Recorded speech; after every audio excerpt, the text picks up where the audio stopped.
Ош шаардык муниципалдык ипотекалык ишканасы ачык акционердик коом болуп өзгөргөнү жатат. Бирок бул сунушка шаардык кеңеш каршы.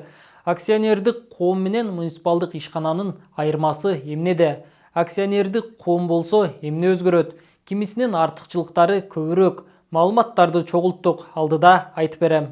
Ош шаардык кеңеши 29 августтагы 32 сессиясында муниципалдык ипотекалык мекеменин ачык акционердик коом болуп түзүлөбүз деген сунушун колдобой койду. Каршы чыккан депутаттар мекеме элдин акчасына түзүлгөнүн эске салып жатат. Эгер акционердик коом аталса, буга чейин сатылган 400дөн ашык батирдин акчасын кайтарып беришин талап кылууда.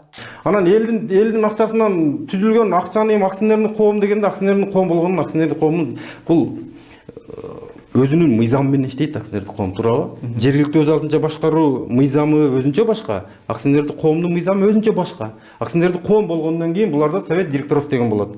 Совет директоров болгондон ал бардык нерсени совет директоров өзү чечет. Аны кандай кылат, эмне кылат? Анан биринчи башталышында биз аябай көп талкуу кылып, пикирибиз келишпей ушундай болуп жүрдүк Абдрахманович экөөбүз.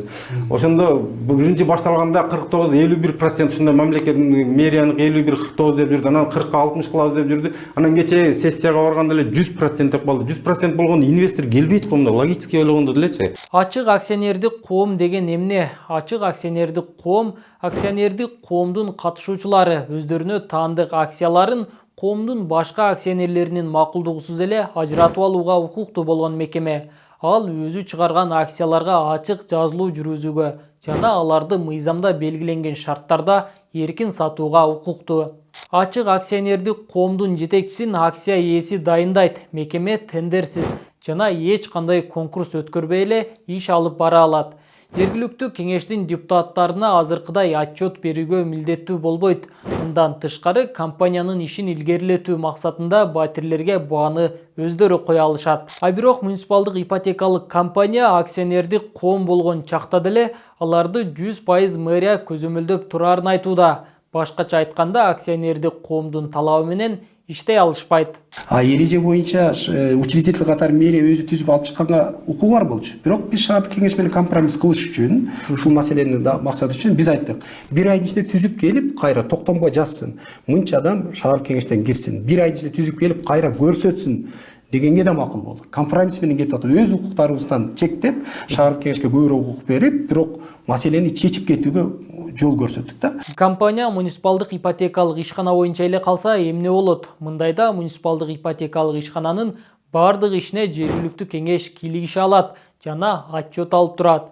Юрист Асылбек Куңгуров компаниянын муниципалдыктан акционердик коомго айланышы мамлекеттик сатып алуулар жөнүндө мыйзамдын принциптерине туура келбейт деп жатат. Мисалы, тендер өткөрүүдө ачыктык, калыстык, айкындуулук жоголот деген пикирди айтууда.